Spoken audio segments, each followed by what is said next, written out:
Salut à tous, c'est Poupy, j'espère que vous allez bien, bienvenue dans cette nouvelle vidéo pronostic catch. Aujourd'hui nous allons retourner côté SmackDown et Raw à la WWE pour le show de combat entre les écuries Survivor Series qui aura lieu la nuit prochaine. Que je me trompe pas, ça va être lieu au Barclays Center de Brooklyn, c'est vrai. Parce que ils avaient fait des changements sur les lieux de SummerSlam, Survivor Series depuis quelques années. Pas de NXT 2.0 sur Survivor Series. On est reparti sur un format classique Raw versus SmackDown. 7 matchs sont prévus sur la carte, dont un match, je pense, aura lieu lors du pré-show, qui est une Battle Royale. Ils sont 25 prévus pour ce match, donc de Raw et de SmackDown. Nous allons voir également des matchs de champions, donc les champions de Raw contre les champions de SmackDown. Et nous allons bien sûr voir les matchs des traditionnels Survivor Series 5 contre 5 en élimination. Commençons par le match Battle Royale. Je vous dis, vous avez directement sur l'image les participants. Il y aura du Ricochet, T-Bar, Mansour, Cesaro, Montezford, Angelo Dawkins, Eric Ivar, retrouve Drew Gulak, et J-Style, Omos, Sami Zayn, Humberto, Angel, Apollo Crews, Commander Aziz, Otis, Chad Gable, Shelton Benjamin, Cedric Alexander, Dolph Ziggler, Robert Roode, Jinder Mahal, Shanky. Voilà, il y a du monde. Et tac, ici, 1, 2, 3, 4, 5, 6, 7, 8, 9, 10, 11, 12, 13, 14, 15, 16, 16, 8. J'en compte plus, bizarrement. Ouais, donc 3, 4, 5, 6, 7, 8, 9, 10, 11, 12. Ouais, bah ils doivent être...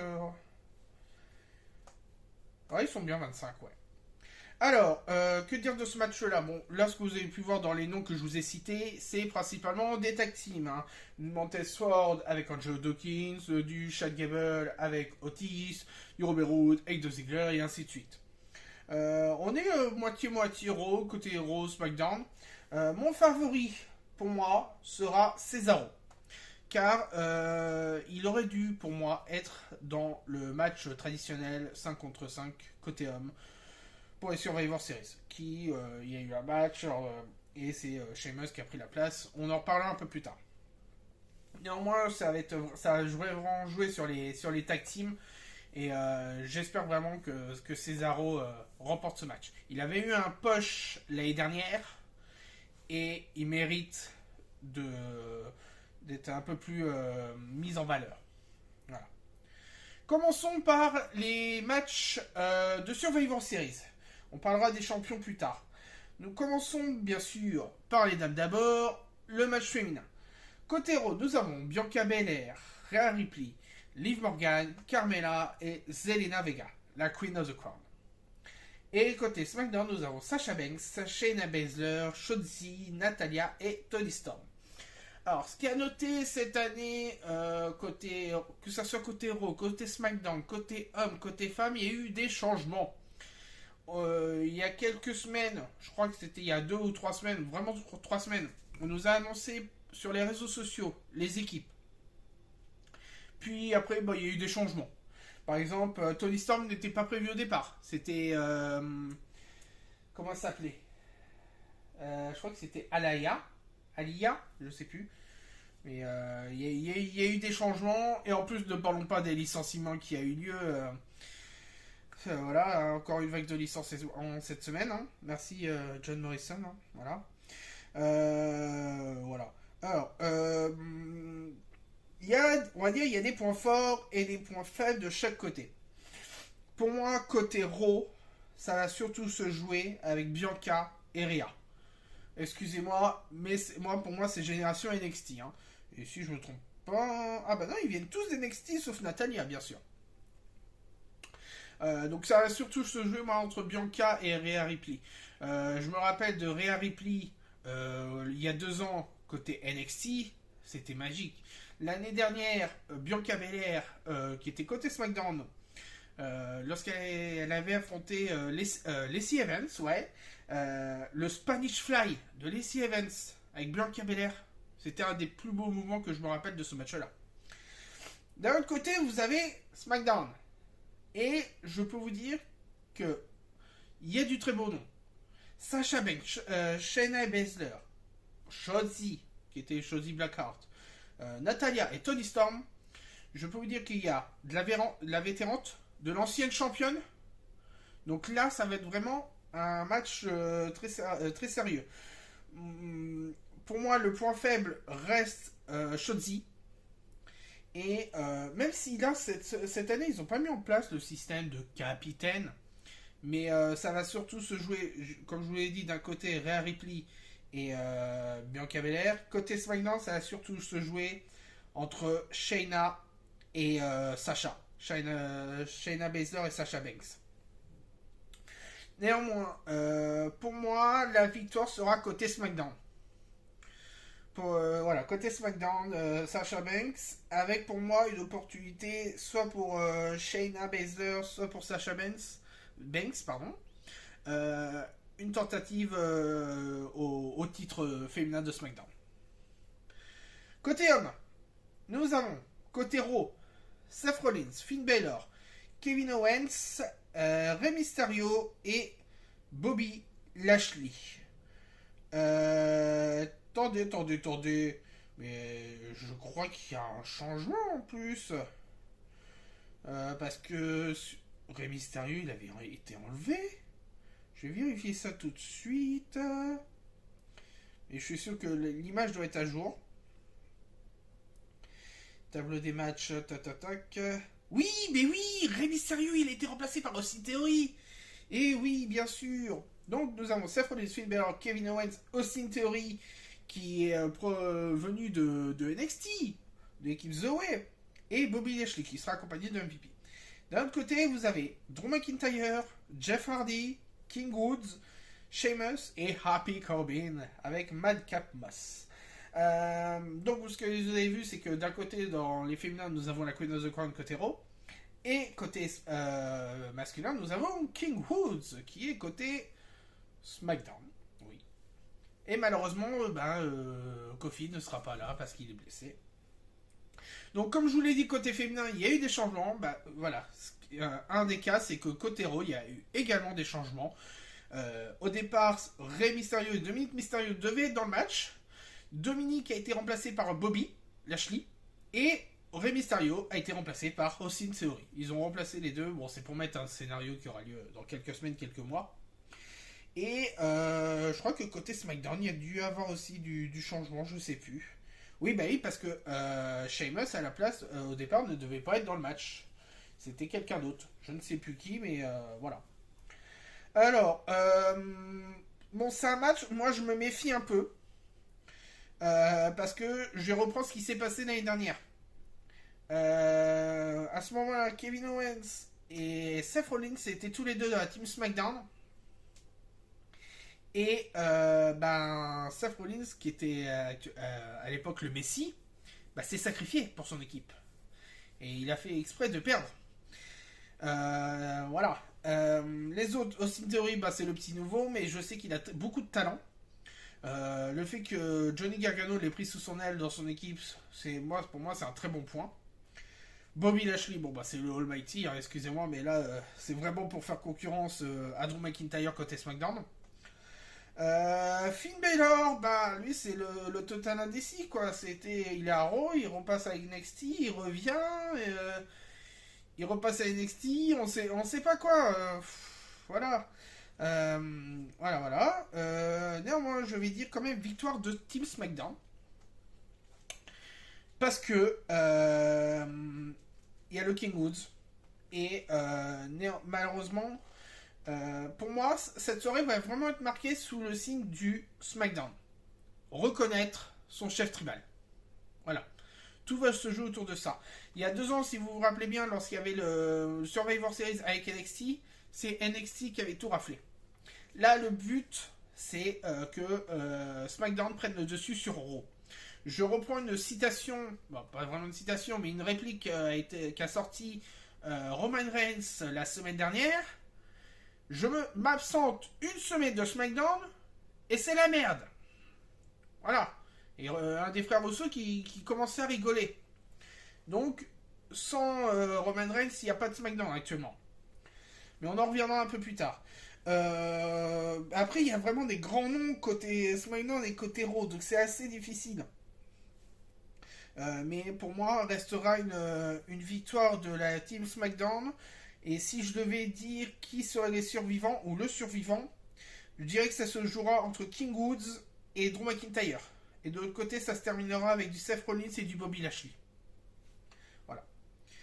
Passons maintenant au match de champion. Commençons par les équipes. Non. Oui, par les équipes, oui. RK Bro, côté Raw, vont affronter les champions de SmackDown, les Usos. Ouais. Alors, que dire de ce match-là? Bah là, ça vraiment se joue sur la popularité. Moi, j'aime beaucoup Randy Orton. Bon, j'aime bien aussi les Usos, mais vous savez, comme il y a le scénario du chef tribal, tout ça, néanmoins, je vais mettre quand même une victoire côté Raw. Ouais, côté Raw. Voilà. Voilà. Pas grand chose à dire. Les deux côtés ils vont être vraiment assez puissants, assez techniques. C'est difficile de se dire. Pour ces deux matchs-là, pour ce match-là et le match des titres secondaires, c'est assez difficile de désigner un gagnant. Donc voilà. Et en parlant de titres secondaires, maintenant parlons tout de suite du champion américain contre le champion intercontinental. Damien Priest, qui est côté Raw, va affronter Shinsuke Nakamura avec Rick Boogs. Damien Priest qui est arrivé maintenant il y a quelques mois dans le booster principal, je crois que c'est le début d'année, donc il a quand même réussi à faire ses marques. Il a fait un match à WrestleMania avec Bad Bunny, donc c'est surtout ça qu'on se rappelle de lui. Champion des États-Unis maintenant depuis un bon bout de temps, je crois pas qu'il ait défendu son titre assez fréquemment comme d'autres. Bon, Shinsuke aussi, de l'autre côté, il est aussi champion intercontinental depuis un bout de temps. Mais néanmoins, pour moi, c'est le vétéran contre le noob, on va dire, dans ce genre-là. Mais je sais que Damien Priest a beaucoup de talent. Mais pour moi, ça sera victoire côté SmackDown de Shinsuke Nakamura. Voilà. Parlons maintenant des deux derniers matchs de la soirée, qui seront les matchs féminins et masculins pour les titres majeurs de la WWE. Côté femmes, un match que j'attends depuis 2 ans, voire 3 ans. C'était quand? Oui, c'était 3 ans. On remonte un peu en arrière. 2018, les invasions. Lorsque Becky Lynch envahit Raw et que elle se fait face à Ronda Rousey. Elle lui met une bonne raclée. Sauf que quand elle arrive sur le ring avec le reste de son équipe, elle se retrouve le nez brisé avec Nia Jax, qui malheureusement a été licenciée cette semaine. Et c'est Charlotte Flair qui a pris la place de Becky Lynch dans le match contre Ronda Rousey. Mais ces deux nanas-là, qui font partie des Four Horsewomen de la WWE, ces deux nanas-là, c'est une rivalité qui existe depuis leur début à NXT. Et c'est un match que j'attends depuis énormément de temps. Becky Lynch contre Charlotte Flair. De l'autre côté, vous avez The Man. Celle qui, en théorie, n'a jamais perdu son titre. Et de l'autre côté, vous avez la descendante de la famille Flair, Charlotte. Un match qui, pour moi, a intérêt d'être minimum 4 étoiles et demie. Ils ont intérêt à faire du très beau match. Néanmoins, j'aime beaucoup Becky. J'aime pas trop ses looks un peu extravertis de ces dernières semaines. Mais c'est le personnage qui veut ça. Et Charlotte Flair, bizarrement, je l'apprécie mieux. Depuis qu'elle est... je sais pas, j'ai l'impression qu'il y a quelque chose qui a changé depuis qu'elle est en couple avec Andrade l'idolo. Et non, je trouve qu'elle a pas une prestance, mais son personnage est plus arrogant, moins chochotte, mais plus talentueuse. Je crois qu'il y a quelque chose qui a changé. Et je me rappelle de ses looks quand elle était revenue, un look assez cru et là, c'est dans ce type de personnage-là. Néanmoins, je vais dire victoire de Becky Lynch, parce que Becky Lynch, c'est The Man. Voilà. C'est pas le moment pour Becky d'avoir une défaite. Et le souci, c'est que si Becky perd tout de suite, y en a qui vont en profiter pour faire face à elle en disant ouais, t'as pas été capable d'affronter Charlotte alors que moi je l'ai déjà battu, des trucs comme ça quoi. Voilà. Donc pour moi, ça sera ce match-là qui jouera la deuxième victoire côté Raw de cette soirée. Et terminons par le match masculin. Biggie, champion Raw, va affronter notre chef tribal, celui que nous reconnaissons, Roman Reigns, qui sera bien sûr accompagné de son conseiller Paul Heyman. Une... Comment dire, ça fait énormément de temps que Roman Reigns est champion. L'année dernière au Survivor Series, il était déjà champion. Et il avait affronté Drew McIntyre, qu'il a gagné. Ça va être vraiment un match, on va dire, costaud. Ils sont tous les deux assez costauds. C'est un match aussi qui est attendu depuis quand même un bout de temps entre ces deux-là. Même quand ils étaient dans la même écurie, ben, ils ne s'étaient pas vraiment affrontés. Parce que à l'époque, Biggie, quand il faisait partie intégrante de New Day, ben, il affrontait plus les Usos que Roman Reigns. Mais je sais que ça va être un beau match. Il y aura je suis quasi sûr qu'il y aura de l'invention de soit des Usos, soit de Woods. Mais néanmoins, je vais dire victoire de notre chef tribal, Roman Reigns. Le scénario n'est pas terminé entre Roman Reigns et Brock Lesnar. C'est prévu que ça continue jusqu'à au moins TLC. Et actuellement, c'est pas prévu qu'il fasse perdre Roman Reigns.